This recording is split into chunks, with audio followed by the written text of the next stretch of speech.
Então, o protocolo nasceu da seguinte questão.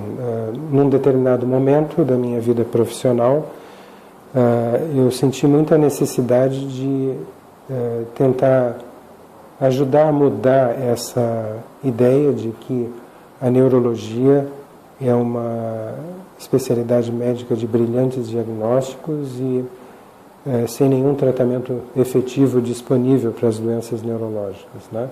É assim que ela costuma ser conhecida entre os médicos, como a especialidade de brilhantes diagnósticos, mas nenhum tratamento efetivo. Então, quando eu terminei um período de treinamento clínico em Miami, nos Estados Unidos, no Jackson Memorial Hospital, eu vim para São Paulo com o objetivo de fazer pós-graduação e iniciar a fazer pesquisa experimental, usando então animais de laboratório, montando modelos de doenças neurológicas em ratos, com o objetivo de testar novas possibilidades diagnósticas.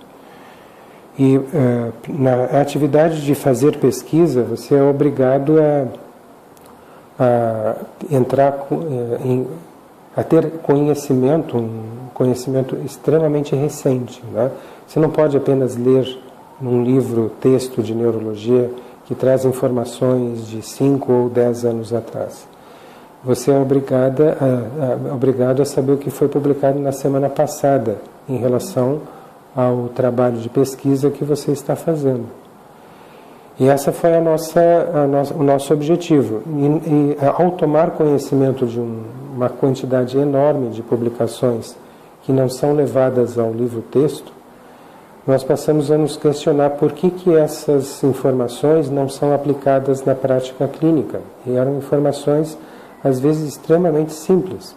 E aos poucos, pouco a pouco, nós fomos formando uma convicção pessoal de que muitas coisas que trariam grande benefício para os pacientes não são levadas não são discutidas em congressos médicos, não são levadas aos livros-textos, simplesmente porque isso pode reduzir o consumo de medicamentos, principalmente quando esses medicamentos são dispendiosos.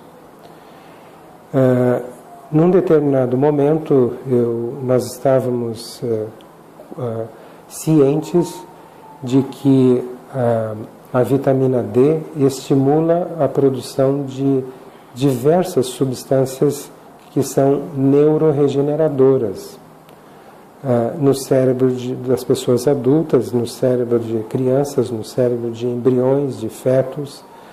E ela é extremamente importante tanto para o desenvolvimento do sistema nervoso, como para a função do sistema nervoso, mesmo do sistema nervoso adulto. Esse conhecimento não está disponível nos livros textos de medicina e a grande maioria dos médicos desconhece essa importância de um hormônio, não é uma vitamina, é um hormônio que induz a formação de substâncias regeneradoras no sistema nervoso. E nós começamos, por causa disso, a administrar vitamina D para pessoas que tinham doenças neurodegenerativas.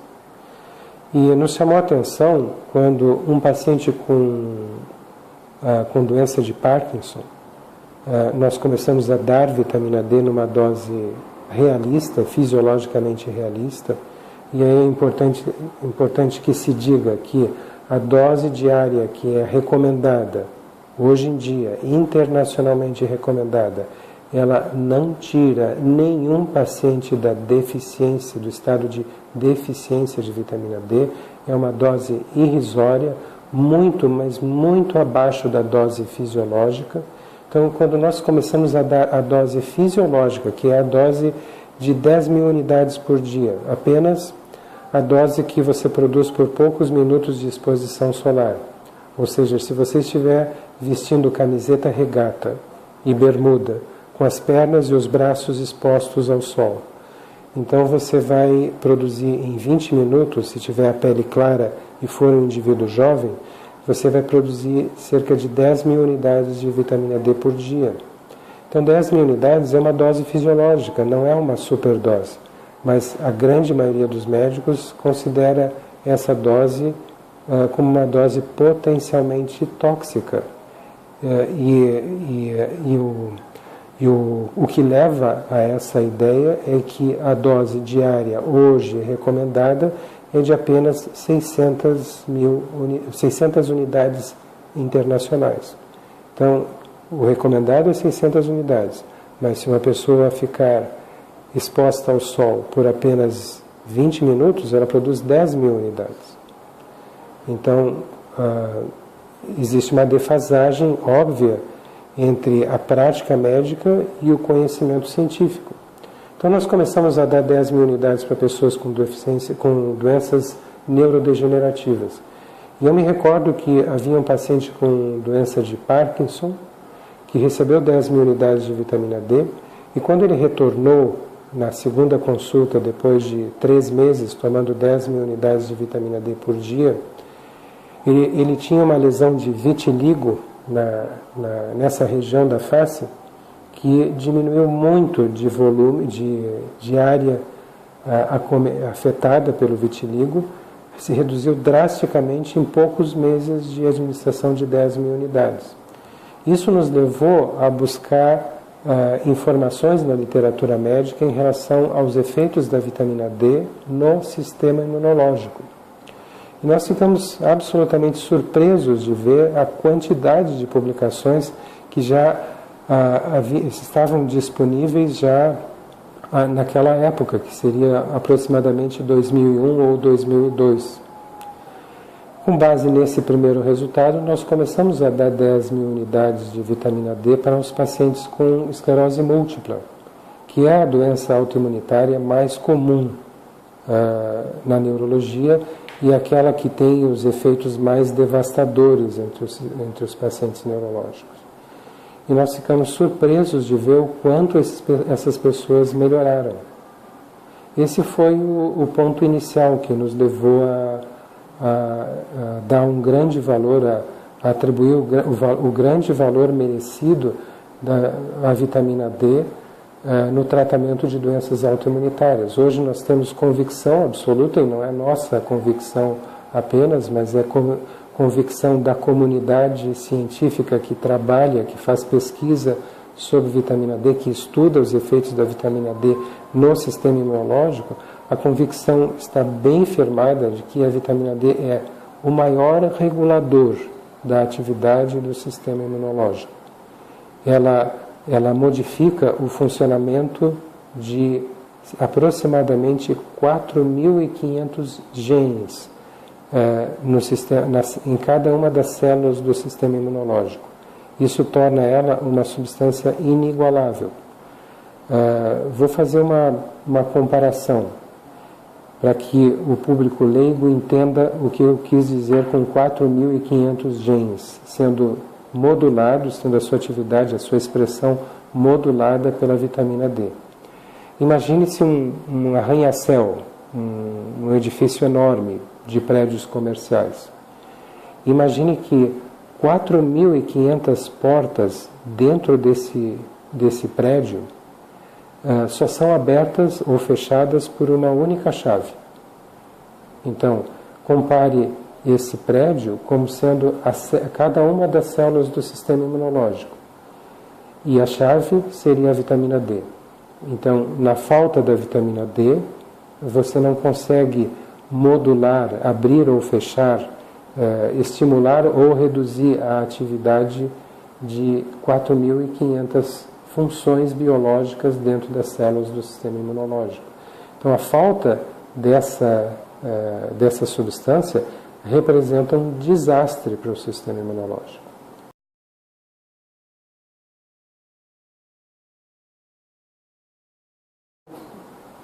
Então, os elementos que compõem o tratamento, na realidade, se resumem a um único elemento, que é a vitamina D. As pessoas que têm doenças autoimunitárias, segundo o que tem sido publicado pela literatura, na literatura científica relativa a esse assunto, essas pessoas possuem uma resistência parcial aos efeitos da vitamina D. Isso é uma herança genética, elas herdaram essa resistência ou do pai, ou da mãe, ou de ambos. E essa resistência aos efeitos imunomoduladores da vitamina D, que é uma resistência parcial, não é uma resistência completa, é o que torna essas pessoas suscetíveis a desenvolverem doenças autoimunitárias. Né? Então, o grande elemento, talvez quase o único, os outros são talvez responsáveis por menos do que 5% dos resultados, mas 95% dos resultados que nós temos obtido no controle de doenças autoimunitárias, particularmente no controle da esclerose múltipla, são devidos, esses efeitos são devidos, 95% dos efeitos são devidos exclusivamente à vitamina D. E nós precisamos dar doses muito altas de vitamina D para obter o controle completo da doença. Essas doses, no entanto, não são doses que são padronizadas para todos os pacientes.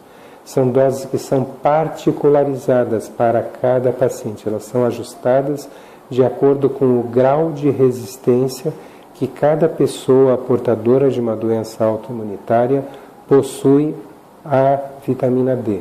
O grau de resistência que ela tem em relação aos efeitos da vitamina D. Então, o que nós fizemos foi desenvolver um método para ajustar a dose diária à necessidade individual de cada paciente. Isso é feito através de exames de laboratório. Então, se colhem exames de laboratório antes do tratamento, né, e depois se dá uma dose pré-estabelecida de vitamina D. Depois de pelo menos 2 meses, que é o tempo necessário para que o nível de vitamina D vá se elevando e se estabilize no sangue dos pacientes, na corrente sanguínea dos pacientes. Então, depois de 2 meses, se repetem esses mesmos exames e se compara o resultado que se tinha antes do tratamento com o resultado que se tinha depois, que se teve depois do tratamento. E através dessa comparação nós conseguimos fazer o ajuste da dose individual para aquele paciente, de tal forma a que 2 meses depois desse ajuste nós atingimos o efeito completo, que significa, na prática, significa atingir o estado de supressão da atividade da doença. A doença fica suprimida depois de 2 meses após esse reajuste da dose diária.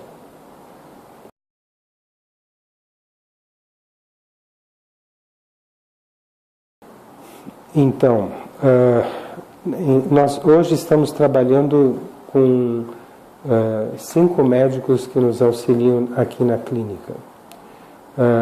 Pessoalmente, eu já atendi cerca de 1.300 pacientes. A clínica, contando com todos os médicos que estão trabalhando conosco já há 1 ano e meio, no total já atendeu 2.500 pacientes. No entanto, nós estamos treinando médicos que estão trabalhando tanto fora do país. Existe um médico que está trabalhando na Argentina, já com esse protocolo, e em várias capitais do Brasil. Então, esses médicos já estão atendendo cerca de centenas de pacientes, cada um deles. Então, eu posso lhe dizer que aqui na clínica nós temos 2.500 pacientes aproximadamente portadores de esclerose múltipla. Nós estamos falando apenas dessa doença de esclerose múltipla, porque se nós formos falar também das demais doenças autoimunitárias, certamente já passamos de 3.000 pacientes aqui na clínica. Mas falando apenas de esclerose múltipla, são 2.500 pacientes. Mas esse número pode ser bem maior, porque nós não estamos contando quantos pacientes já foram atendidos por cerca de 10, 12 médicos que estão trabalhando em outras capitais do Brasil depois de fazerem um tratamento aqui.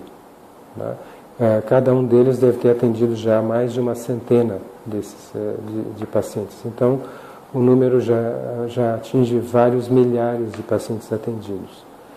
Nós temos recebido pacientes do exterior, também de vários países do exterior.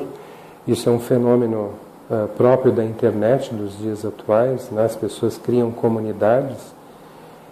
Isso de certa forma, é um hábito libertador, porque os pacientes conseguem entrar em contato uns com os outros, né? E trocar experiências, trocar vivências que eles tiveram com diversos tratamentos. E isso criou um fenômeno próprio dos nossos dias. Hoje em dia, a grande maioria dos pacientes que nos procuram por terem acessado a internet, né? Nós temos um paciente que você entrevistou também, que se chama Daniel Cunha, é um jornalista, né, que já recebeu alta daqui da clínica, é um ex-portador de esclerose múltipla. Isso é uma coisa importante que se diga, né? Depois que a gente consegue ajustar o tratamento, a dose do paciente, e comprova que em 2 ressonâncias consecutivas, intervaladas com 1 ano, ou seja, separadas com 1 ano de intervalo, não houve nenhum surgimento de novas lesões, pode estar desaparecendo lesões recentes, e não existe nenhuma lesão em atividade. Então, quando a gente consegue demonstrar isso e o paciente apresenta melhoras, se ele não tem sequelas antigas, ele volta a uma vida normal. Ao final de 2 anos de tratamento, a gente, durante o período de 2 anos, durante esse período nós fazemos cerca de 3 a 4 consultas. No final desses 2 anos de tratamento, o paciente recebe alta, deve manter aquela dose de vitamina D com as precauções necessárias para que não provoque intoxicação, mas tem que manter essa dose de vitamina D, e a gente recomenda que ele retorne 2 anos depois para uma reavaliação e depois 5 anos depois para uma nova reavaliação. Nós não sabemos ainda por quanto tempo os pacientes vão ter que manter doses altas de vitamina D, e por enquanto nós estamos mantendo esse tratamento por tempo indefinido, pedindo que os pacientes façam uma revisão depois de 2 anos e uma revisão depois de 5 anos, e nesse período talvez a gente já tenha conseguido estabelecer um critério para reduzir a dose, saber quais pacientes podem reduzir a dose e quais têm que continuar, mas nesse momento o tratamento se mantém por tempo indeterminado.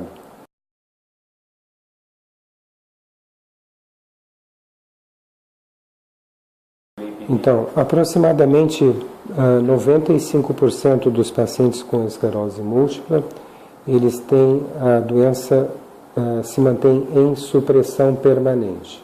Enquanto eles mantêm essa dose alta, a doença se mantém suprimida, né? Ela está inativa. Não há mais sinais, nem clínicos, nem laboratoriais, de novas lesões. 5% dos pacientes obtêm um resultado apenas parcial, o que significa que, apesar de obterem melhoras, eles não têm, vamos dizer assim, a supressão completa da atividade da doença. Nós estamos, nesse momento, estudando quais as razões que levam a que 5% dos pacientes não atinjam remissão completa da esclerose múltipla. E, nesse momento, nós percebemos que existem 2 fatores fundamentais, né? Um deles, o principal de todos eles, é uma sustentação de um estresse emocional elevadíssimo, muito alto. Então, nós sabemos hoje que o estresse emocional pode prejudicar seriamente o resultado desse tratamento. E outra coisa que pode prejudicar o resultado desse tratamento é o hábito de fumar. Então, o tabagismo, nós sabemos que prejudica muito o resultado do tratamento com a vitamina D, mas isso não é uma coisa especificamente relacionada à vitamina D. Já existem informações abundantes na literatura médica dizendo que o hábito de fumar acelera a progressão da esclerose múltipla, mesmo que o paciente esteja sob tratamento tradicional. Quando eu digo que são 95%, eu me refiro a pacientes que não estão fazendo qualquer outro tipo de tratamento, além das doses elevadas de vitamina D, associadas à dieta e à hidratação abundante, que são necessárias para evitar os efeitos colaterais. Além disso, pode ser que infecções de repetição, como infecções urinárias, em pacientes que, antes de começarem com esse tratamento, já haviam adquirido uma sequela de descontrole da função da bexiga, da função urinária, que os torna suscetíveis a desenvolverem infecções urinárias de repetição. Nós sabemos também que essas infecções urinárias de repetição podem reduzir os efeitos imunomoduladores da vitamina D. Eu falo de imunomoduladores porque a vitamina D não suprime a atividade do sistema imunológico. Hoje, nós sabemos, isso é conhecimento estabelecido, que a vitamina D suprime especificamente o tipo de reação imunológica não fisiológica, chamada de aberrante, né?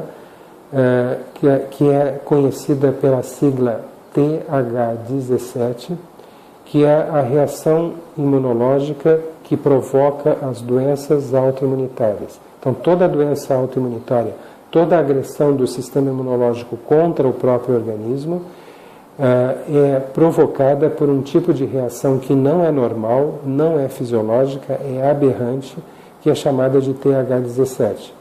E a vitamina D é a única substância, pelo menos do meu conhecimento, que é capaz de seletivamente inibir essa reação sem prejuízo das demais reações do sistema imunológico. Ao contrário, a vitamina D até potencializa a capacidade do sistema imunológico de reagir contra vírus, contra bactérias como o bacilo da tuberculose. A capacidade do nosso sistema imunológico de reagir contra esses micro-organismos é potencializada pela administração de vitamina D. Né? Já é conhecimento, por exemplo,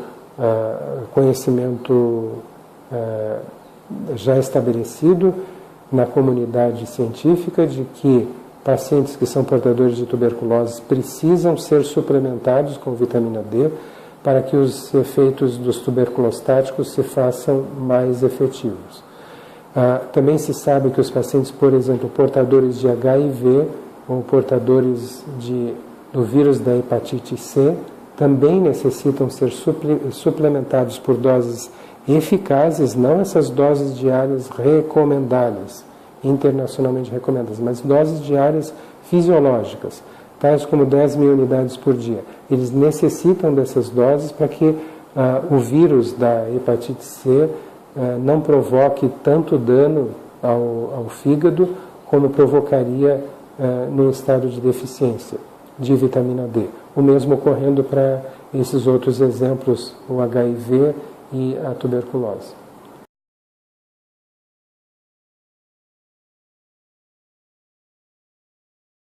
Sim, então a doença de Crohn, a doença inflamatória intestinal, que inclui a doença de Crohn, a retocolite ulcerativa, são doenças que nós temos conseguido controle completo, até agora sem nenhuma exceção, utilizando esse mesmo protocolo de tratamento. É importante a sua pergunta porque o uso de vitamina D no tratamento de doenças autoimunitárias não é direcionado para esta ou para aquela doença. Ele é direcionado para a regulação do sistema imunológico. Por exemplo, sob o efeito da vitamina D, o sistema imunológico aumenta a quantidade de um tipo de células que é produzida pelo sistema imunológico com o objetivo de mantê-lo regulado, que são chamados de linfócitos T reguladores. Então, a quantidade de linfócitos T reguladores aumenta muito sob os efeitos da vitamina D. Ao mesmo tempo, a reação TH17, que é uma reação anômala, não fisiológica, aberrante, ela é seletivamente inibida pela vitamina D.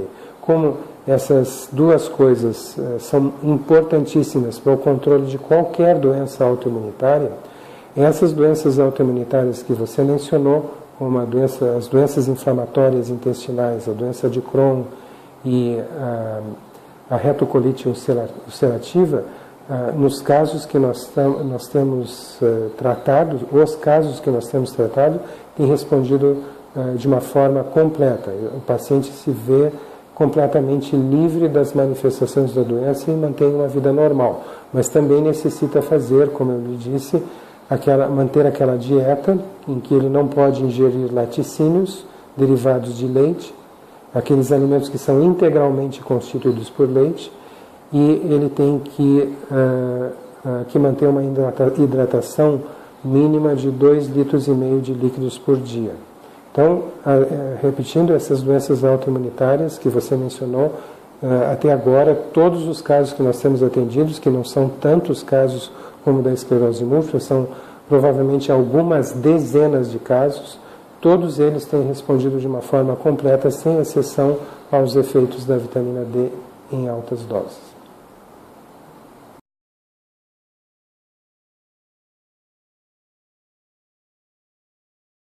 Tá. Essa pergunta em relação a estudo duplo cegos é de extrema importância. Pelo seguinte, não se pode randomizar erros metabólicos. O que eu estou querendo lhe dizer?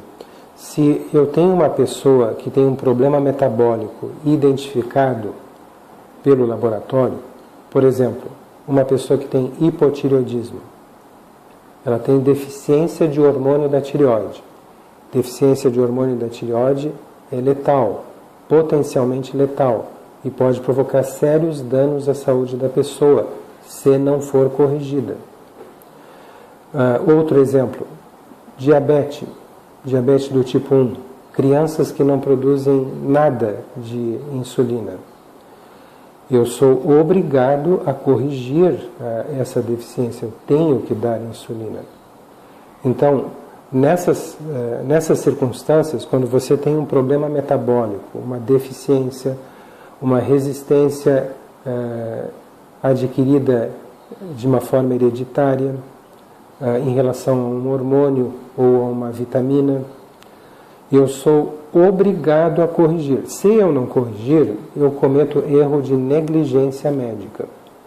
Então, quando você fala de um estudo duplo cego randomizado, você está me dizendo o seguinte, que eu devo ter um grupo de pacientes que vai ser tratado, por exemplo, com a vitamina D, em altas doses, e um grupo de pacientes que vai receber um placebo. O médico e os pacientes envolvidos no estudo não sabem qual paciente está recebendo o quê. Se está recebendo o placebo ou está se recebendo a vitamina D. Muito bem, eu não poderia fazer esse estudo com crianças diabéticas, por exemplo. Jamais foi feito um estudo duplo cego, randomizado, para saber se insulina é bom para crianças diabéticas. Jamais foi feito e jamais vai ser feito. A mesma coisa acontece com pessoas que têm hipotireoidismo. Tem hipotireoidismo, você é obrigado a tratar. Jamais vai ser feito um estudo duplo cego, randomizado, em que um grupo vai receber hormônio da tireoide e outro vai receber placebo. A mesma coisa acontece com deficiência de vitamina D, com deficiência de vitamina B12, né, que pode dar uma doença neurológica devastadora que destrói a medula espinhal. Você não pode deixar uma pessoa, então, com deficiência de vitamina B12 sem tratamento, porque você está sendo negligente com o seu paciente. Você não pode deixar uma pessoa que tenha outro tipo de deficiência, como a pellagra, né, que é provocada por deficiência de niacina, que é a vitamina B3. Você não pode deixar com deficiência, porque dá diarreia, dá dermatite, dá até mesmo a morte da pessoa. Então você não pode deixar essas pessoas deficientes. Se eu for fazer um estudo duplo cego, randomizado, eu vou estar sendo negligente com 50% dos pacientes. O grupo placebo vai estar sendo vítima de negligência médica. Então isso é um conceito muito importante, porque hoje em dia tenta-se vender à classe médica que qualquer resultado publicado na literatura não deva ser considerado se ele não for o resultado de um estudo duplo cego randomizado. Isso é um grande, mas um grande erro. Pessoas com deficiência de vitamina D ou com resistência aos efeitos biológicos da vitamina D têm que ter essa deficiência corrigida, essa resistência compensada com uma dose maior, que é capaz de proporcionar a esse indivíduo todos os efeitos biológicos da vitamina D. Então, nós não temos nenhum estudo duplo cego randomizado, não vamos fazer com nenhum paciente, porque existem dois grandes, vamos dizer assim, princípios básicos da prática médica. Dois grandes princípios básicos. Isso é ensinado em todas as escolas médicas do mundo ocidental. O primeiro princípio diz assim: não piore a situação, não faça mal, não atue sobre o seu paciente de forma a provocar a piora da situação clínica dele. E o segundo princípio diz assim: faça ao seu paciente todo o benefício que você puder. Então, se eu deixar um paciente com deficiência de vitamina D, sabendo que ela é um grande imunomodulador, talvez, e no meu entender, certamente o mais potente substância imunomoduladora que existe na natureza. Um paciente que está com uma doença autoimunitária, que está, portanto, com o sistema imunológico desregulado, fazendo ou produzindo uma reação imunológica aberrante, não fisiológica, chamada de TH17. Se eu deixar essa pessoa com deficiência da única substância que seletivamente, de uma forma poderosa, é capaz de inibir essa reação TH17, produzindo linfócitos reguladores, eu estou sendo negligente com essa pessoa. Então, eu jamais vou fazer estudo duplo cego randomizado utilizando vitamina D e placebo em pessoas portadoras de doenças autoimunitárias. Por quê? Porque eu não faria isso com a minha filha, eu não faria isso com a minha esposa, então eu não faço com o meu paciente.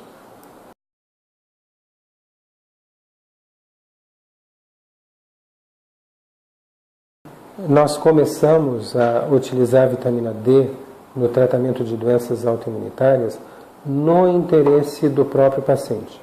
Ou seja, o nosso objetivo não foi fazer pesquisa, não foi convencer a ninguém, foi simplesmente atender a esse segundo princípio básico da prática médica: faça o melhor benefício que você puder fazer ao seu paciente, ou seja, se o paciente está com deficiência de um imunorregulador potente, conhecido, documentado, corrija essa deficiência. Se ele tem resistência, dê uma dose maior que possa compensar essa deficiência. Muito bem. Aí nós acumulamos uma grande quantidade de dados ao longo desse tempo e uma experiência no ajuste da dose para esse indivíduo. Nós já publicamos dados preliminares sobre vitiligo e psoríase, né? Naquela época, quando nós fizemos esse trabalho para o vitiligo e psoríase, foi a única doença que nós conseguimos que o Comitê de Ética Médica da Unifesp, da nossa universidade, aprovasse. Nós queríamos atuar sobre outras doenças também, mas infelizmente existem fatores muitas vezes que nós não compreendemos por que recebemos negativas em relação a fazer um tratamento que apenas poderia provocar benefício, como que você pode negar a prover, vamos dizer assim, condições éticas para que você corrija uma deficiência num paciente? Eu não consigo entender isso, mas nós tivemos negativas em relação a isso, a determinadas doenças. Isso não nos impediu de continuar tratando os nossos pacientes no próprio interesse desses pacientes e fazendo com que nós acumulássemos uma experiência muito grande de casos que estão muito bem documentados. Então, assim que nós tivermos a oportunidade, nós vamos solicitar a um comitê de ética que nos permita avaliar retrospectivamente esses casos e se isso for possível, porque nós temos que seguir regras para a publicação de trabalhos científicos, né? Então, se no momento que eu for submeter a uma revista, enviar a uma revista uma publicação dizendo assim, olha, nós temos 2.500 casos de pacientes tratados com altas doses de vitamina D e queremos relatar o que aconteceu com eles. O editor da revista vai nos pedir, mas que dê a aprovação do comitê de ética para que você pudesse nos enviar essa experiência sua. Então, nós temos que enviar, fazer a solicitação a um comitê de ética para que ele aprove uma revisão dos prontuários desses pacientes. E, mediante a revisão desses prontuários, então nós podemos enviar para revistas médicas. Nós esperamos que não haja problema em fazer uma revisão retrospectiva de tudo o que aconteceu com esses pacientes ao longo de 11 anos de acompanhamento. Mas nós não sabemos, isso fica na mão de pessoas que muitas vezes determinam ou tomam decisões de uma forma que, ao nosso ver, não é a decisão mais adequada para a disseminação do conhecimento médico e para benefício dos pacientes acometidos por essas doenças.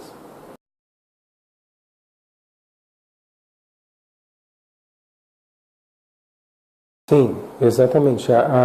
O percentual de sucesso é similar à esclerose múltipla, mas é importante que se diga que quando nós publicamos esses trabalhos com psoríase e vitiligo, nós usamos uma dose fixa para todos os pacientes de 35.000 unidades por dia, associada à dieta sem laticínios para evitar efeitos tóxicos sobre o rim e a hidratação abundante. Naquela ocasião, nós não utilizamos esse método de ajuste individual da dose para cada paciente.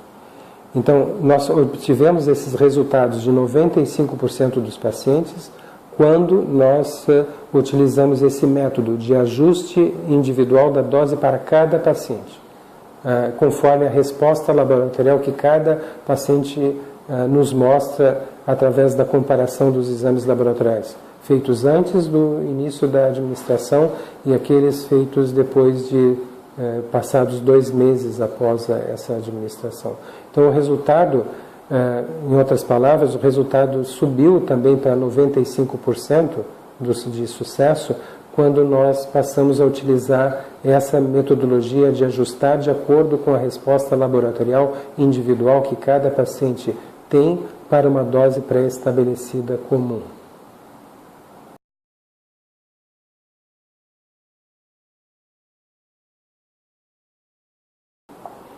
Então, altas doses de vitamina D funcionam para as doenças autoimunitárias em geral, né?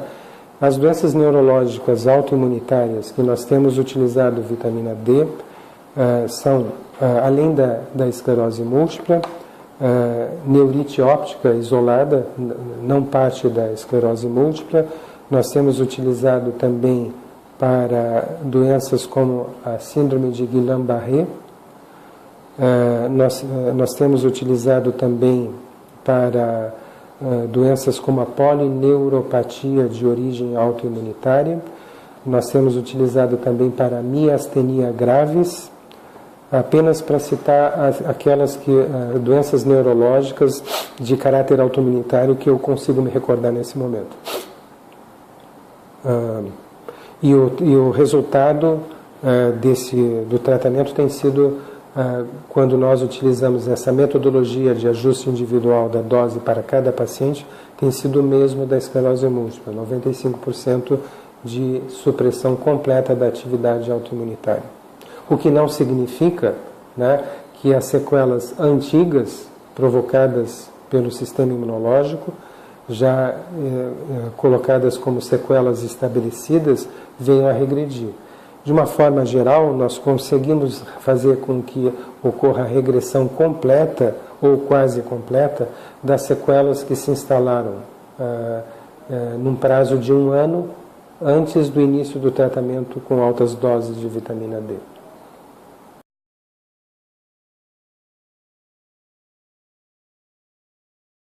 Existem outras doenças que também a ocorrência delas é favorecida ou é dependente da presença de uma deficiência de vitamina D.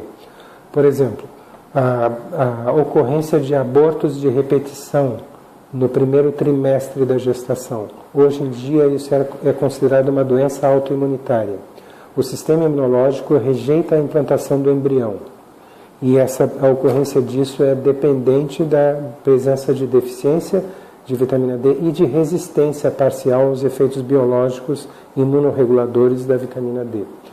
Também a ocorrência de hipertensão, pressão alta, muito alta, no final da gestação, em situação chamada de eclâmpsia ou pré-eclâmpsia, colocando em risco a vida da gestante no final da gestação, fazendo com que o obstetra tenha que antecipar o nascimento da criança através de uma cirurgia de cesariana.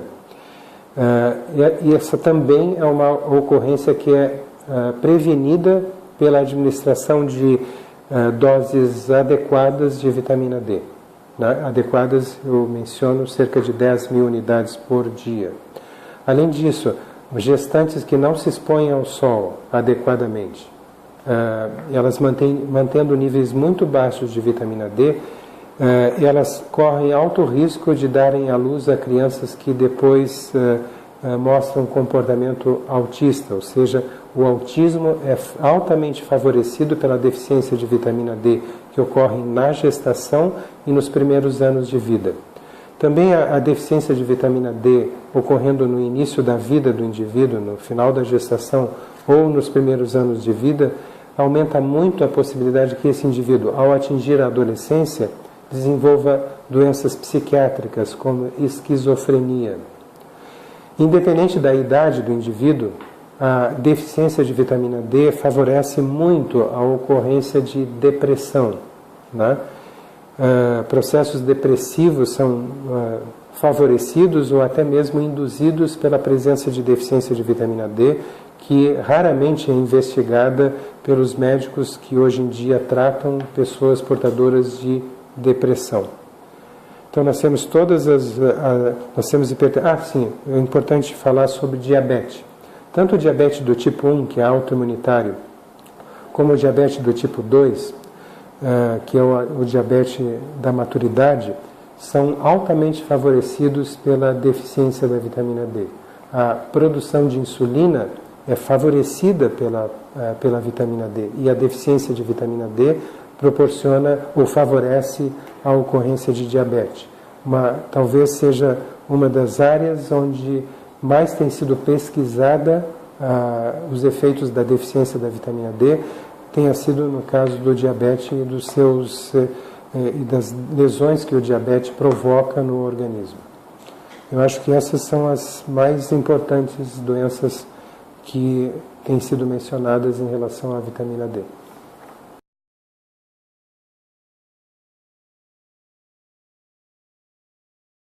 Eu não tenho nenhuma informação, não significa que não exista nenhuma informação, mas eu não tenho nenhuma informação a respeito da possibilidade de que a vitamina D possa facilitar a eliminação de metais pesados do organismo. Não tenho essa informação.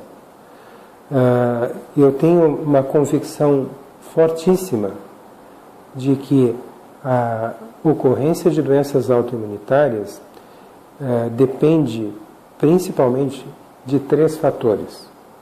Depende de se tratar de um indivíduo que herdou do pai ou da mãe essa predisposição que é provocada pela resistência parcial aos efeitos biológicos da vitamina D. Depende de um segundo fator, que seria a deficiência da vitamina D por baixa exposição solar. E o terceiro fator seria o fator emocional.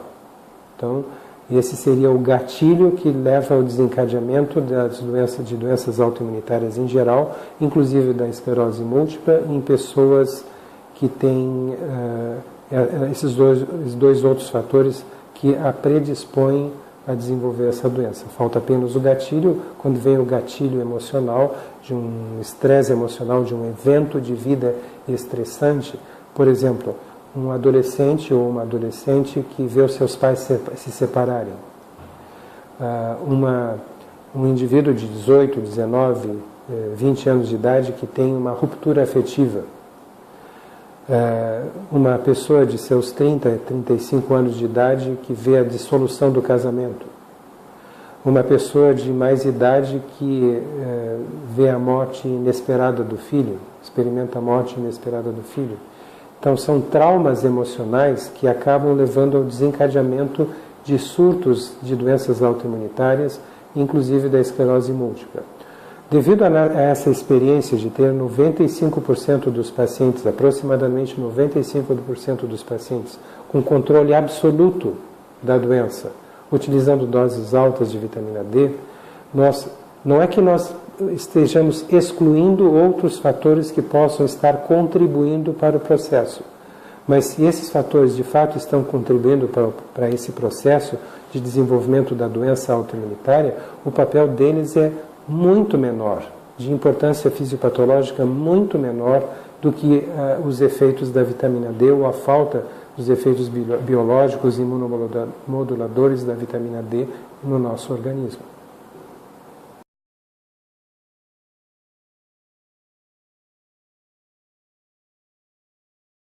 Muitos pesquisadores dizem que uma pessoa com esclerose múltipla, ela por ter, vamos dizer assim, uma deficiência neurológica que a impede de caminhar livremente, ela tende a ficar mais em ambientes confinados, dentro de casa, né? E por isso ela tem menor exposição solar e por isso ela teria deficiência de vitamina D. Então, eles dizem que a deficiência de vitamina D é consequência da doença e não a causa da doença. Essa seria a argumentação. Certo? Bom, isso não explica por que quando se administra, e já existem estudos publicados desde 1986, quando você avalia quantas crises uma pessoa teve ao longo de alguns anos antes de começar a ser suplementada por vitamina D e depois que ela foi suplementada com vitamina D, por que essas crises diminuíram drasticamente? O número de surtos diminuiu, em inglês chamado de relapse, diminuiu drasticamente. Essa argumentação está desconsiderando o papel fundamental da vitamina D, já muito bem documentada como imunomoduladora. Ou seja, vitamina D inibe a reação subjacente a todas as doenças autoimunitárias, que é a reação aberrante não fisiológica chamada TH17. Vitamina D aumenta a quantidade de linfócitos imunorreguladores. O nível de vitamina D, quanto mais elevado ele é, mais baixa é a atividade da doença autoimunitária. Menor é o nível de vitamina D, mais alta é a atividade da doença autoimunitária. Se você considerar todos esses fatores em conjunto, você vai ter apenas uma única explicação. A deficiência de vitamina D leva a doenças autoimunitárias. Um outro fator que pode ser agregado a esse conjunto, que só é explicado por se entender a vitamina D como a deficiência da vitamina D como determinante ou facilitadora da ocorrência da doença autoimunitária, é a diferença em relação à linha do Equador. Quanto mais você se afasta da linha do Equador, maior é a ocorrência de doenças autoimunitárias. Aí você pega um país onde que está bem distante da linha do Equador, como a Noruega, por exemplo. Então você vê o norte da Noruega com um nível de esclerose múltipla estranhamente contrariando a regra da linha do Equador, ou seja, no norte da Noruega você tem uma menor ocorrência de doenças autoimunitárias, como a esclerose múltipla, em relação ao sul da Noruega, onde está localizada a cidade de Oslo, né? E isso é explicado também pela questão da vitamina D, porque no norte da Noruega a dieta é basicamente feita na dependência do consumo de peixes de água fria, que são peixes gordurosos, como o bacalhau e o salmão, cuja gordura tem alta quantidade de vitamina D. Então, você apenas consegue inverter a regra da linha do Equador quando você também, essa inversão também é explicada, ou seja, a exceção à regra da linha do Equador também somente é explicada pela vitamina D.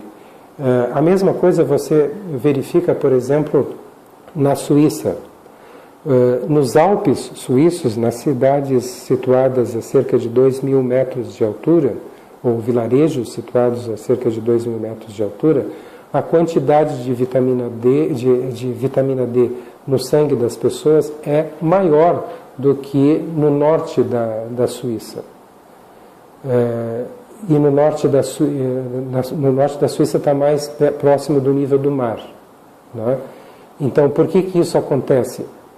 Também você explica pela exposição solar. Em municípios situados mais em altitudes mais elevadas, você está acima das nuvens e tem maior exposição solar. Então não é por causa do frio, né, da temperatura fria, que você facilita a doença autoimunitária, porque senão nos Alpes suíços você teria mais doenças autoimunitárias. Mas nos Alpes suíços você tem menos doenças autoimunitárias porque você tem maior exposição ao sol. E por ter maior exposição ao sol, você tem mais vitamina D. No norte da Suíça, você tem menos exposição solar e você tem menor quantidade de vitamina D circulando no sangue dos habitantes e, em consequência disso, você tem mais doenças autoimunitárias. Toda a epidemiologia das doenças autoimunitárias só é explicada por um único fator, que é a deficiência da vitamina D. Você pode chegar e pegar um único fator, uma única característica da distribuição da epidemiologia da vitamina D e dizer assim, não, mas existe uma explicação alternativa. As pessoas que têm esclerose múltipla, tem esclerose múltipla, aquelas que têm níveis mais graves de esclerose múltipla têm mais deficiência porque ficam mais dentro de casa. É uma explicação alternativa, mas não explica todas as outras questões das funções biológicas da vitamina D e de todos os outros características epidemiológicas da vitamina D. Características epidemiológicas das doenças autoimunitárias. Certo.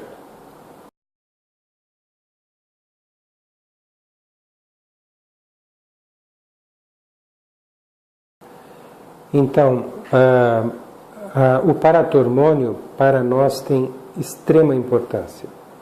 Por quê? Porque quando você administra a vitamina D inibe a produção de paratormônio. Então, se eu medir o paratormônio antes de começar a dar a vitamina D e depois de 2 meses, eu consigo usar o paratormônio, a queda do paratormônio, quanto caiu o paratormônio com a administração da vitamina D, eu consigo usar isso como parâmetro de resposta biológica ao efeito da vitamina D. Esse é exatamente o fator que nós utilizamos para regular a dose de vitamina D individualmente.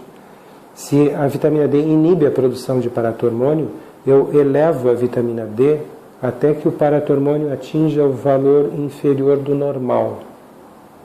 Eu não suprimo o paratormônio, Eu apenas elevo a vitamina D para que ele fique próximo ao limite inferior da faixa normal, de variação normal do paratormônio. E ao produzir esse efeito biológico, eu infiro que se a vitamina D atingir o máximo efeito na inibição do paratormônio, ela deve também ter atingido o máximo efeito imunorregulador. E é através dessa premissa que nós ajustamos a dose de vitamina D, de acordo com a queda do paratormônio. Eu não posso suprimir o paratormônio, torná-lo indetectável, porque se eu suprimir o paratormônio, aí então eu faço com que o indivíduo esteja sob o risco de estar tomando uma dose tão alta de vitamina D que ele pode estar retirando grande quantidade de cálcio dos ossos e levando essa quantidade excessiva de cálcio retirada dos ossos a elevar a concentração sanguínea ao ponto de prejudicar a função renal. Então, o paratormônio, para nós, é uma medida de segurança, um nível de segurança. Se eu não suprimir o paratormônio, eu estou seguro de que eu não estou provocando doses tóxicas de vitamina D. E eu consigo, então, ajustar de acordo com a resistência biológica aos efeitos da vitamina D que aquele indivíduo está tendo, e que ele tem por razões genéticas e hereditárias. Vamos ver se eu digo isso em outras palavras. Um indivíduo pode precisar de uma dose de vitamina D, por exemplo, de 30.000 unidades, para fazer com que o seu paratormônio atinja o valor inferior do normal. Um outro indivíduo pode necessitar de 100.000 unidades diárias para fazer com que o paratormônio atinja essa faixa inferior do normal. Então, medir o quanto cai o paratormônio, para nós, é uma forma de ajustar a dose da vitamina D para a necessidade individual daquele paciente. O nível de paratormônio é o teste laboratorial mais facilmente disponível que pode nos proporcionar uma medida da resistência da pessoa aos efeitos da vitamina D. Existem outras possibilidades, outras coisas que nós podemos também medir, mas o paratormônio é feito por todos os laboratórios, não é uma coisa excepcional, né? Muitos médicos solicitam a dosagem de paratormônio. Então, não é um teste excepcional, a gente pode utilizar e é um teste que é facilmente disponível em qualquer lugar do mundo.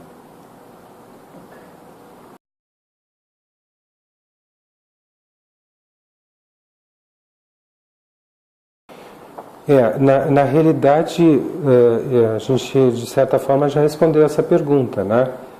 Porque uma pessoa que está com um nível de paratormônio próximo do limite superior do normal, essa pessoa provavelmente está com um nível de deficiência de vitamina D muito importante.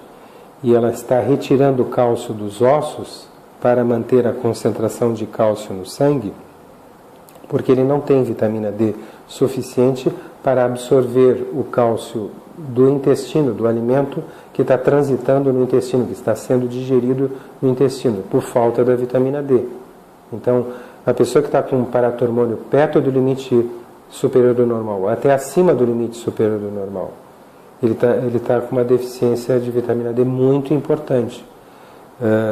E isso é uma coisa que vale para a pessoa, tanto para a pessoa que tem doença autoimunitária, como também para uma pessoa saudável, né? Não é o fato, por exemplo, de uma pessoa hoje não ter nenhuma doença autoimunitária que nos diz que ela não vai ter doença autoimunitária em qualquer momento do futuro, né? Então, em termos de prevenção, é muito importante, até de prevenção de doenças autoimunitárias, que a pessoa mantenha o seu nível de paratormônio pelo menos no ponto médio entre o valor inferior e o superior do normal, através de uma administração de uma dose realista de vitamina D. Então, mesmo a pessoa saudável, tomando uma vitamina D de 10.000 unidades, ela provavelmente, não certamente, mas provavelmente essa dose vai ser suficiente para manter o seu paratormônio dentro da faixa normal de variação, não perto do limite superior ou acima do limite superior.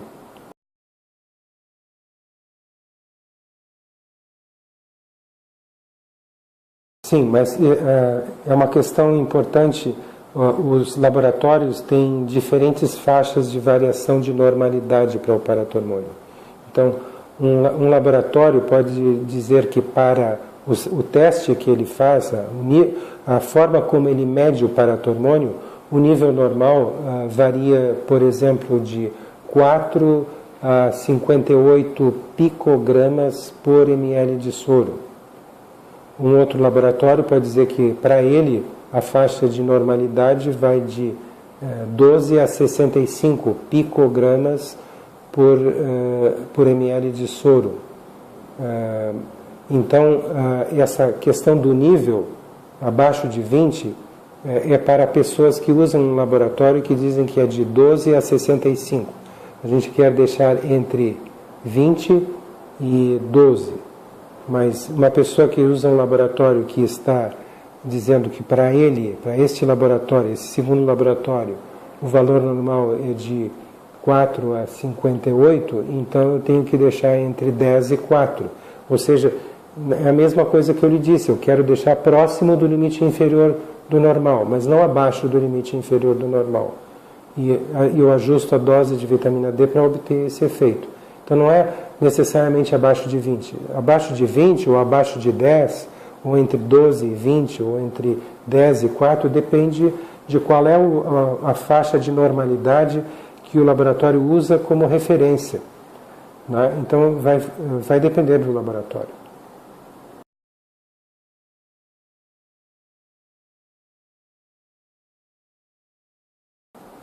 Sim, nós não fizemos uma avaliação para saber se a administração semanal seria melhor ou pior do que uma administração diária, ou uma administração mensal seria melhor ou pior do que uma semanal.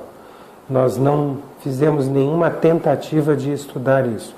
Apenas nós partimos do pressuposto de que o normal é uma pessoa se expor ao sol diariamente. Então, se esse é o normal, nós vamos procurar ajustar a dose de acordo com administrações diárias.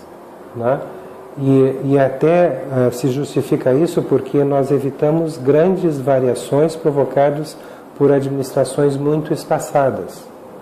Então, quando nós administramos diariamente, a variação da concentração sanguínea vai se manter mais regular, menos oscilante, menos variável. Né? A amplitude de variação vai ser menor.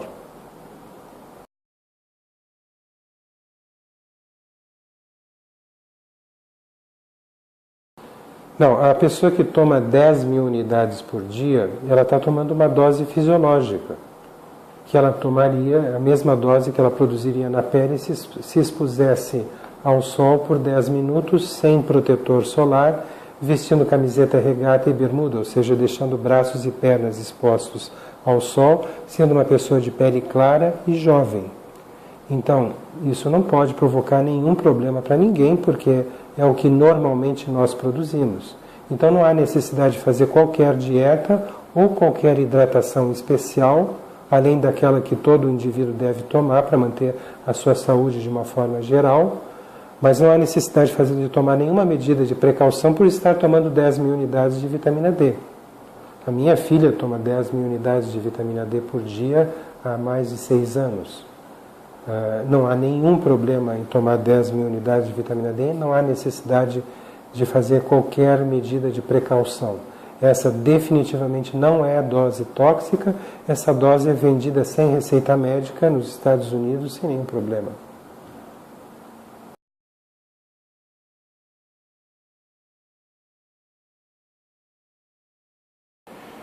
Então, na realidade, não temos nenhum efeito da vitamina D sobre a flora intestinal normal. Não tenho nenhum conhecimento de que a vitamina D afete a flora intestinal normal. Se existe alguma coisa publicada em relação a isso, isso não é do meu conhecimento. Naturalmente, como a vitamina D aumenta a potência do nosso organismo em reagir contra micróbios patológicos, é até de se esperar que ela reduza a quantidade de bactérias que sejam nocivas ao nosso organismo, né? E que estejam presentes no intestino. Isso é até esperado. Não tenho nenhuma informação de que a vitamina D altere de uma forma nociva o aparelho digestivo. É possível que a ausência de vitamina D, a falta ou a deficiência de vitamina D, venha prejudicar o trabalho do aparelho digestivo, já que todas as nossas células possuem receptores para a vitamina D, todas elas, inclusive as células do aparelho digestivo, respondem biologicamente aos efeitos da vitamina D, alteram a sua função de acordo com os efeitos da vitamina D. A própria atividade, então, do sistema digestivo pode ser favorecida pela correção da deficiência da vitamina D.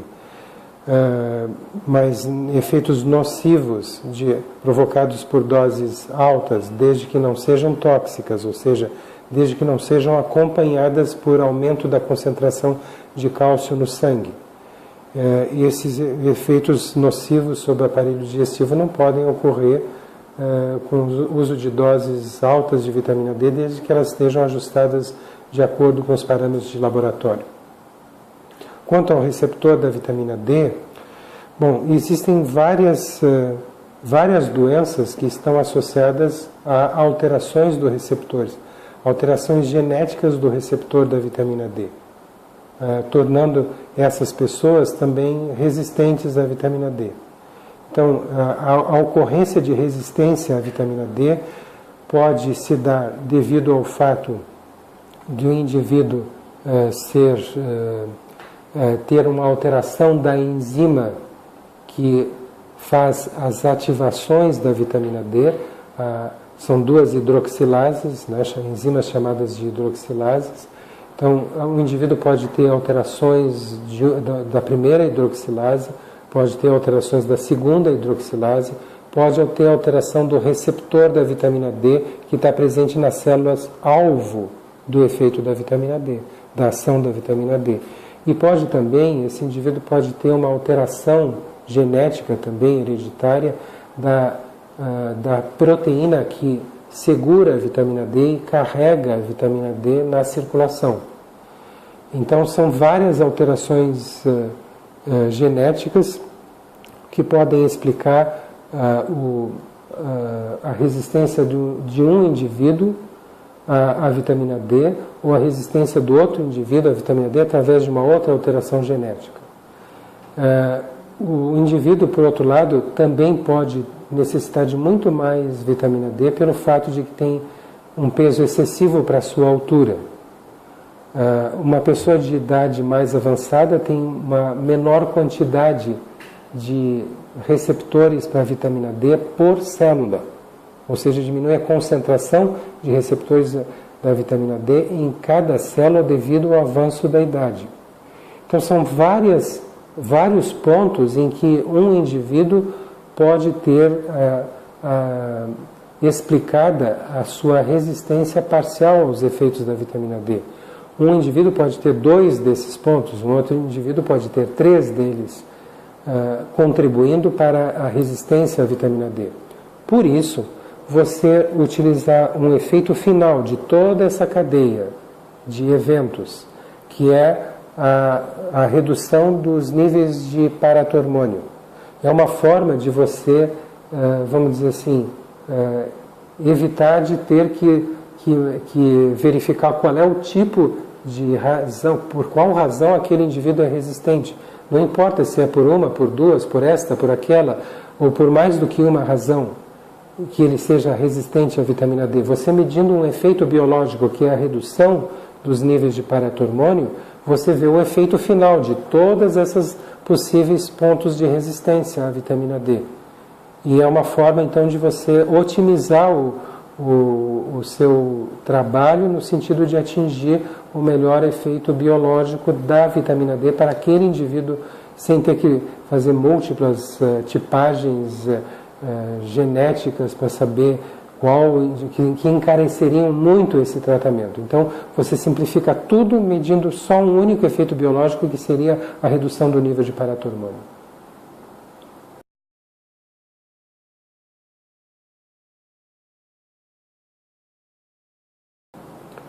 Sim, pois então, essas enzimas porque quando você produz a vitamina D na pele ou ingere a vitamina D, você está ingerindo a forma inativa da vitamina D, que é chamada de colecalciferol.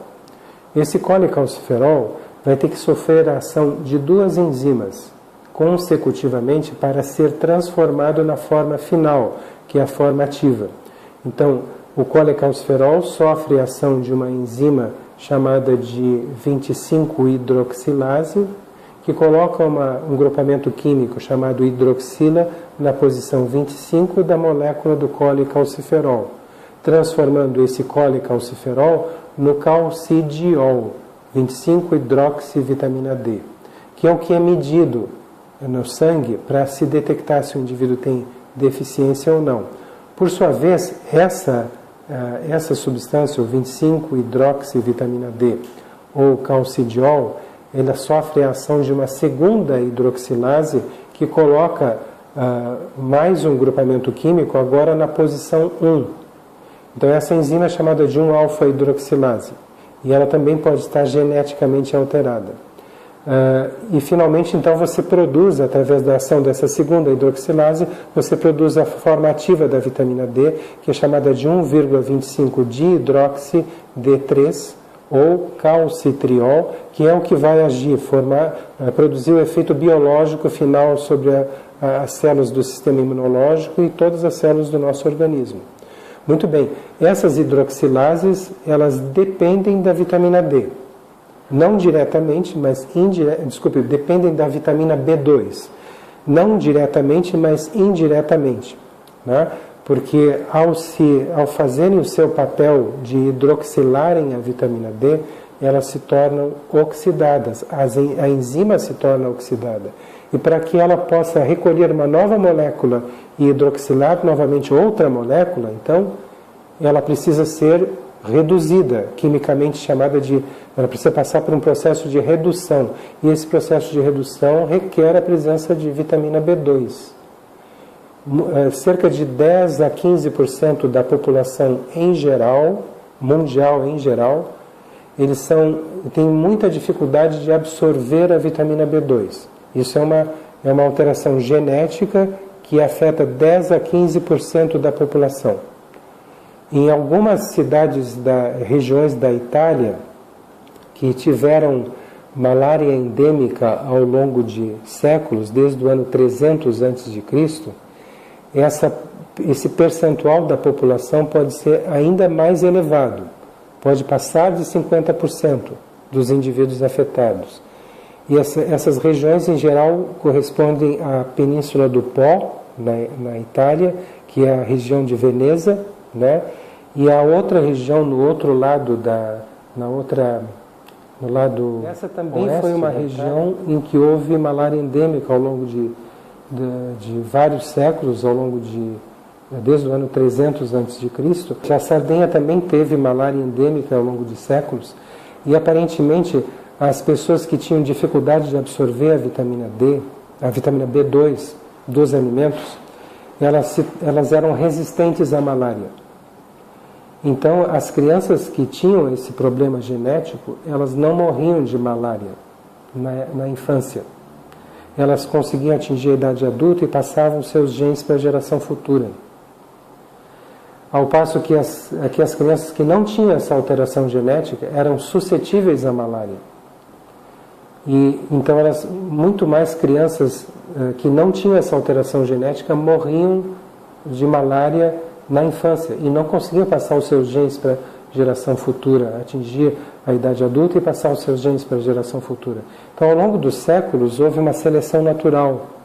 E nessas regiões da Itália, você encontra muito mais pessoas com dificuldade de absorver a vitamina D, a vitamina B2, a riboflavina, do que você encontra no resto da população mundial. Enquanto no resto da população mundial você tem cerca de 10 a 15% dos indivíduos afetados por essa dificuldade de absorver a riboflavina, nessas regiões da Itália, e indivíduos que descendem de italianos, que moram até no Brasil, e que descendem de italianos que vieram daquela região da Itália, têm maior probabilidade de serem portadores dessa dificuldade de absorver a riboflavina.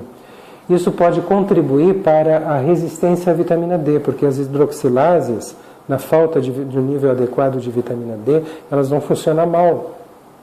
E vai ser mais um fator que vai contribuir para a resistência à vitamina D. Então, por causa disso, para não ter que dosar a vitamina B2 em todos os indivíduos, que não é um teste que é facilmente disponível nos laboratórios, os planos de saúde, healthcare systems não cobrem esse exame, para não ter que dosar a vitamina B2, nós damos vitamina B2, já que é absolutamente inócua para todos os indivíduos, uma dose maior do que normalmente se dá, com o objetivo de cobrir aquela...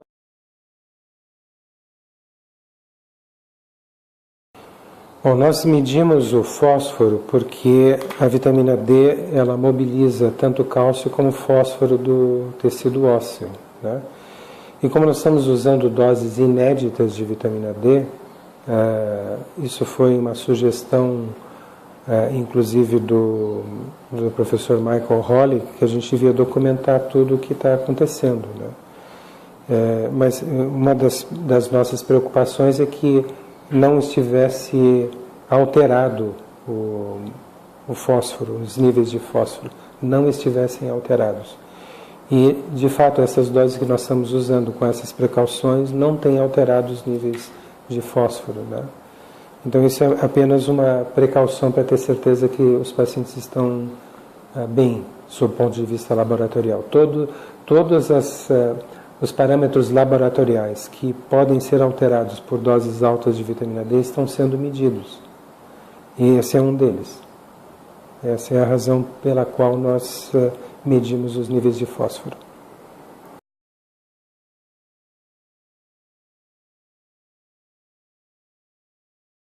Bom, pacientes que têm insuficiência renal, para nós é um grande problema dar dose alta de vitamina D. Porque se eu dou uma dose de vitamina D que provoca uma certa absorção excessiva de cálcio, seja do osso ou do intestino, eu tenho que ter a garantia de que o rim vai jogar fora. E se a pessoa tem insuficiência renal, eu perco essa garantia.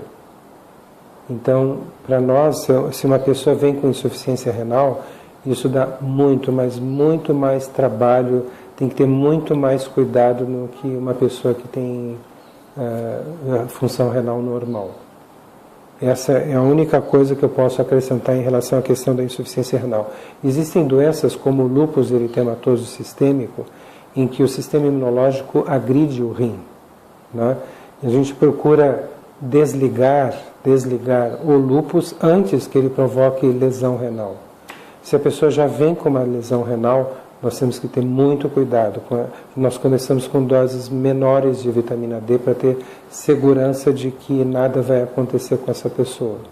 Entende? Porque eu preciso que o rim jogue fora qualquer excesso que seja de cálcio que apareça na circulação.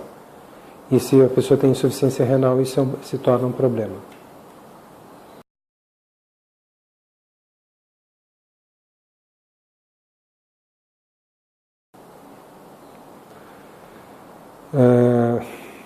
Deficiência de G6PD.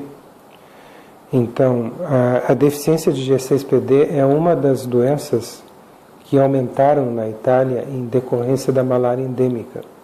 As pessoas com deficiência de G6PD, elas são resistentes à malária.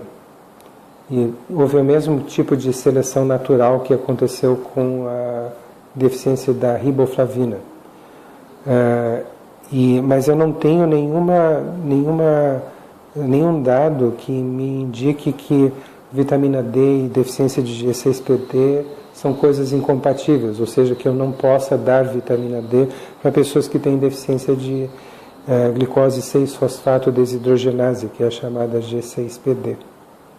Não vejo nenhuma incompatibilidade.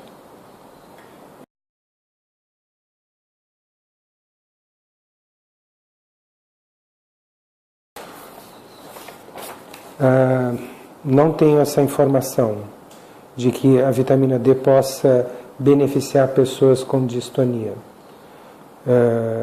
Em princípio não deve haver nenhuma, mas eu posso verificar, porque a vitamina D tem ela é uma substância chamada de uma substância com funções pleiotrópicas, ou seja, tem tantas funções que todas as células respondem à vitamina D, que eu não posso dizer que, pelo fato de que eu não tenha tido notícia, ou não tenha sido publicado nenhum trabalho a respeito de vitamina D e distonia, que ela não possa propiciar qualquer benefício para pessoas com distonia.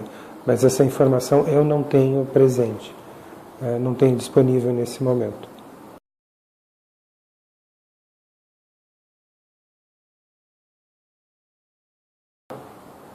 Não, nós não temos nenhum paciente com adrenoleucodistrofia, é uma doença metabólica, não tem relação direta com a vitamina D.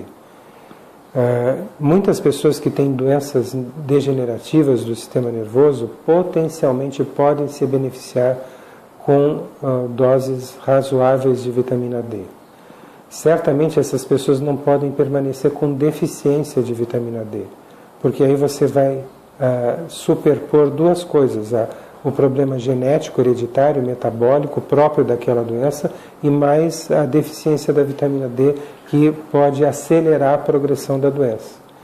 Então, o que a gente tem sugerido é que essas pessoas que têm doenças neurológicas ou metabólicas, que não têm relação direta com a vitamina D, nós temos sugerido que elas têm a necessidade, devem ser mais do que outras pessoas, têm mais necessidade de manter níveis normais de vitamina D.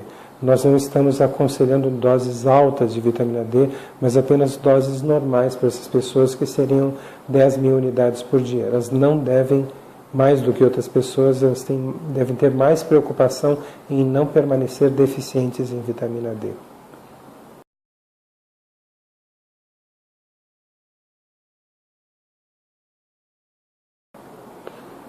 Um paciente que toma esse anticoagulante com a vitamina D, em princípio não existe nenhuma incompatibilidade de tomar vitamina D, fazer tratamento com vitamina D ou com altas doses de vitamina D, guardadas aquelas precauções, né, que a gente já comentou, dieta e hidratação.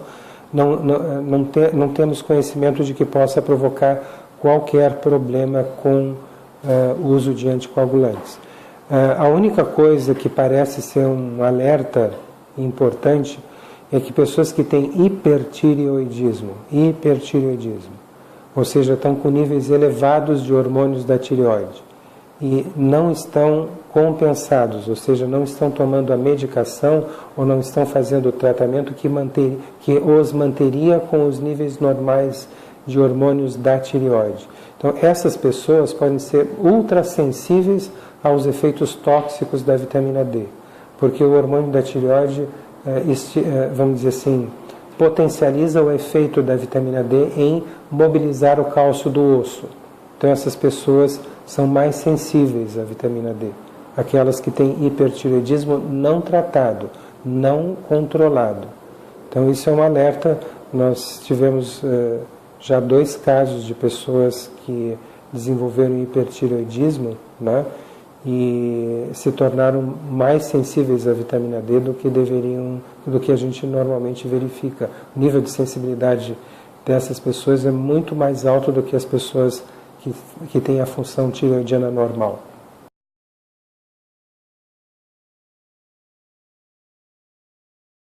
Sim, nós temos orientado os pacientes a que, se eles tiverem que tomar antibióticos ou anti-inflamatórios, drogas que são tóxicas para o rim, eles devem aumentar a hidratação, não só ingerirem 2,5 litros, mas 1 litro a mais. 3,5 litros de líquidos por dia, para que quando a droga passe pelos rins, ela esteja diluída, para diminuir qualquer efeito nefrotóxico, tóxico para os rins, através da diluição da droga.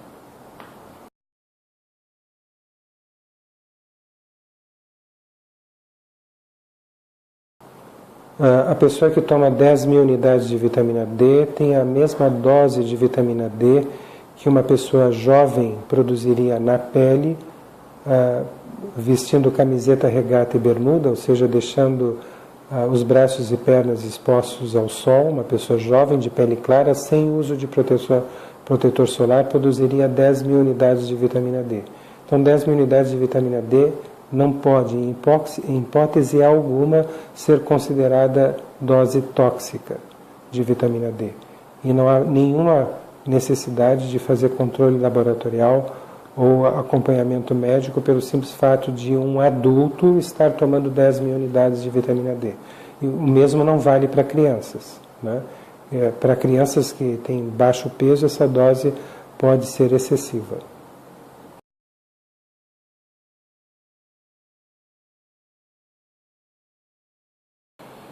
Sim, desde que o simpósio seja consequente, ou seja, produtivo, que se possa entrar em contato com profissionais que estejam dispostos a trabalhar com esse protocolo, né? Utilizando a vitamina D em favor dos pacientes, nós temos todo o interesse. O que talvez seja pouco produtivo é nós irmos à Itália com o objetivo apenas de fazer o que nós estamos fazendo aqui, de orientar o seu público, né? Porque nós estaríamos apenas repetindo as mesmas coisas. Agora, um público, um profissional médico que esteja interessado, vários profissionais que estejam interessados nos resultados desse tratamento, né? Eles podem ter perguntas técnicas que não foram apresentadas aqui. E podem apresentar questionamentos, propiciar uma discussão muito produtiva. Então, nessa situação, valeria a pena uma viagem, seria muito produtiva uma viagem à Itália, porque a quantidade de pessoas que podem ser beneficiadas por esse tratamento, pessoas jovens que iriam ficar cegas ou paraplégicas por causa de esclerose múltipla, ou que continuariam sofrendo a vida inteira os efeitos de uma doença como as doenças inflamatórias do cólon e tantas outras que nós mencionamos aqui, né? Então, a presença de um profissional na Itália que executasse esse tratamento provocaria um benefício para as pessoas que moram na Itália de uma estima incomensurável. Não dá para medir o benefício que essa pessoa poderia ter. Ele iria ter a mesma satisfação, o mesmo nível de gratificação imenso que nós estamos tendo, dando alta para pessoas com esclerose múltipla, com doenças autoimunitárias, né? Nós perdemos, a gente costuma dizer para o paciente que a gente está perdendo um paciente quando dá alta, mas está ganhando um amigo para o resto da vida, né? E isso é uma coisa que não tem preço.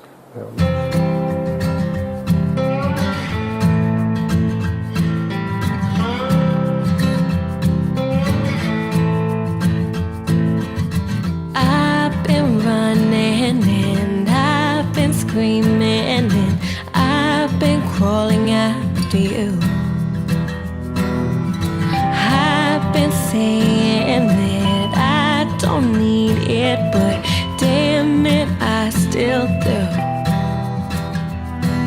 But you don't know all the lengths I would go, and I can't help but think how sweet it'd be.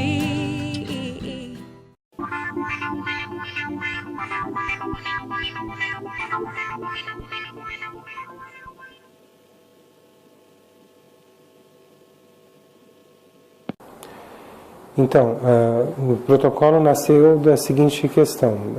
Num determinado momento da minha vida profissional, eu senti muita necessidade de tentar ajudar a mudar essa ideia de que a neurologia é uma especialidade médica de brilhantes diagnósticos e sem nenhum tratamento efetivo disponível para as doenças neurológicas, né?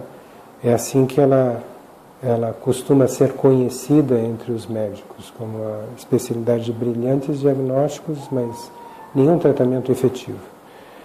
Então, quando eu terminei um período de treinamento clínico em Miami, nos Estados Unidos, no Jackson Memorial Hospital, eu vim para São Paulo com o objetivo de fazer pós-graduação e iniciar a fazer pesquisa experimental, usando então animais de laboratório, montando modelos de doenças neurológicas em ratos, com o objetivo de testar novas possibilidades diagnósticas. E na atividade de fazer pesquisa, você é obrigado a entrar a ter conhecimento, um conhecimento extremamente recente, né? Você não pode apenas ler num livro texto de neurologia que traz informações de 5 ou 10 anos atrás. Você é obrigado a saber o que foi publicado na semana passada em relação ao trabalho de pesquisa que você está fazendo. E essa foi o nosso objetivo. E ao tomar conhecimento de uma quantidade enorme de publicações que não são levadas ao livro-texto, nós passamos a nos questionar por que essas informações não são aplicadas na prática clínica. E eram informações, às vezes, extremamente simples. E aos poucos, pouco a pouco, nós fomos formando uma convicção pessoal de que muitas coisas que essas pessoas possuem uma resistência parcial aos efeitos da vitamina D. Isso é uma herança genética, elas herdaram essa resistência ou do pai, ou da mãe, ou de ambos. E essa resistência aos efeitos imunomoduladores da vitamina D, que é uma resistência parcial, não é uma resistência completa, é o que torna essas pessoas suscetíveis a desenvolverem doenças autoimunitárias, né? Então, o grande elemento, talvez quase o único, os outros são talvez responsáveis por menos do que 5% dos resultados, mas 95% dos resultados que nós temos obtido no controle de doenças autoimunitárias, particularmente no controle da esclerose múltipla, são devidos, esses efeitos são devidos, 95% dos efeitos são devidos exclusivamente à vitamina D. E nós precisamos dar doses muito altas de vitamina D para obter o controle completo da doença. Essas doses, no entanto, não são doses que são padronizadas para todos os pacientes. São doses que são particularizadas para cada paciente. Elas são ajustadas de acordo com o grau de resistência que cada pessoa portadora de uma doença autoimunitária possui à vitamina D. O grau de resistência que ela tem em relação aos efeitos da vitamina D. Então, o que nós fizemos foi desenvolver um método para ajustar a dose diária à necessidade individual de cada paciente. Isso é feito através de exames de laboratório. Então, se colhem exames de laboratório antes do tratamento, né? E depois se dá uma dose pré-estabelecida de vitamina D, depois de pelo menos 2 meses, que é o tempo necessário para que o nível de vitamina D vá se elevando e se estabilize no sangue dos pacientes, na corrente sanguínea dos pacientes. Então, depois de 2 meses, se repetem esses mesmos exames e se compara o resultado que se tinha antes do tratamento com o resultado que se tinha. Você vai produzir cerca de 10 mil unidades de vitamina D por dia. Então, 10 mil unidades é uma dose fisiológica, não é uma superdose. Mas a grande maioria dos médicos considera essa dose como uma dose potencialmente tóxica. E E o que leva a essa ideia é que a dose diária hoje recomendada é de apenas 600 unidades internacionais. Então, o recomendado é 600 unidades, mas se uma pessoa ficar exposta ao sol por apenas 20 minutos, ela produz 10 mil unidades. Então, existe uma defasagem óbvia entre a prática médica e o conhecimento científico. Então, nós começamos a dar 10 mil unidades para pessoas com doenças neurodegenerativas. E eu me recordo que havia um paciente com doença de Parkinson que recebeu 10 mil unidades de vitamina D, e quando ele retornou na segunda consulta, depois de 3 meses, tomando 10 mil unidades de vitamina D por dia, ele tinha uma lesão de vitiligo nessa região da face, que diminuiu muito de volume, de área afetada pelo vitiligo, se reduziu drasticamente em poucos meses de administração de 10 mil unidades. Isso nos levou a buscar informações na literatura médica em relação aos efeitos da vitamina D no sistema imunológico. E nós ficamos absolutamente surpresos de ver a quantidade de publicações que já estavam disponíveis já naquela época, que seria aproximadamente 2001 ou 2002. Com base nesse primeiro resultado, nós começamos a dar 10 mil unidades de vitamina D para os pacientes com esclerose múltipla, que é a doença autoimunitária mais comum na neurologia e aquela que tem os efeitos mais devastadores entre os pacientes neurológicos. E nós ficamos surpresos de ver o quanto essas pessoas melhoraram. Esse foi o ponto inicial que nos levou a dar um grande valor, traria um grande benefício para os pacientes. Não são levadas não são discutidas em congressos médicos, não são levadas aos livros-textos, simplesmente porque isso pode reduzir o consumo de medicamentos, principalmente quando esses medicamentos são dispendiosos. Num determinado momento, nós estávamos cientes de que a vitamina D estimula a produção de diversas substâncias que são neuroregeneradoras no cérebro das pessoas adultas, no cérebro de crianças, no cérebro de embriões, de fetos. E ela é extremamente importante tanto para o desenvolvimento do sistema nervoso, como para a função do sistema nervoso, mesmo do sistema nervoso adulto. Esse conhecimento não está disponível nos livros textos de medicina e a grande maioria dos médicos desconhece essa importância de um hormônio, não é uma vitamina, é um hormônio que induz a formação de substâncias regeneradoras no sistema nervoso. E nós começamos, por causa disso, a administrar vitamina D para pessoas que tinham doenças neurodegenerativas.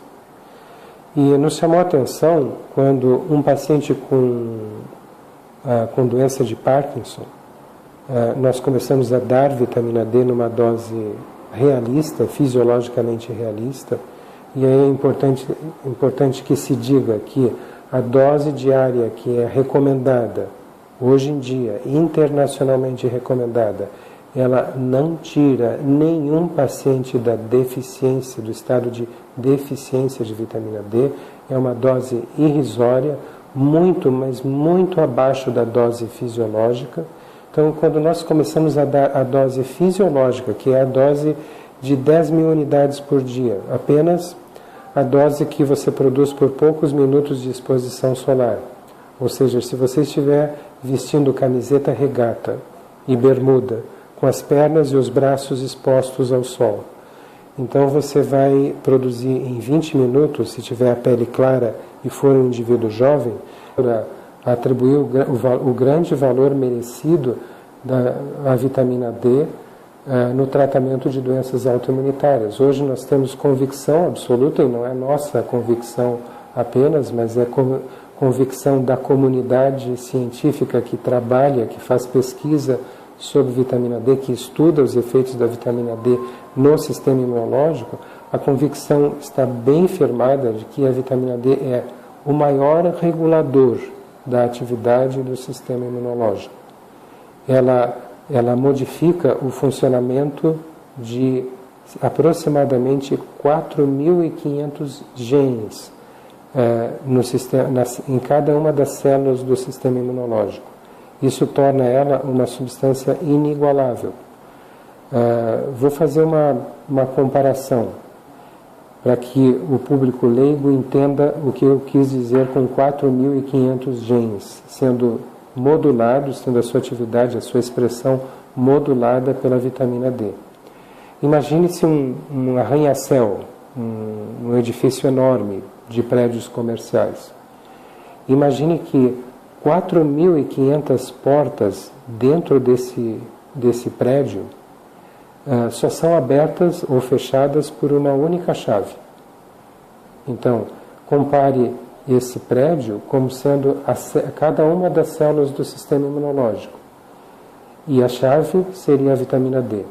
Então, na falta da vitamina D, você não consegue modular, abrir ou fechar, estimular ou reduzir a atividade de 4.500 funções biológicas dentro das células do sistema imunológico. Então, a falta dessa substância representa um desastre para o sistema imunológico.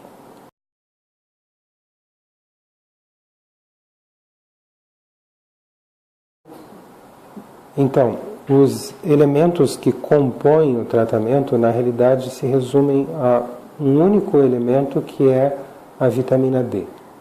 As pessoas que têm doenças autoimunitárias, segundo o que tem sido publicado pela literatura, na literatura científica relativa a esse assunto,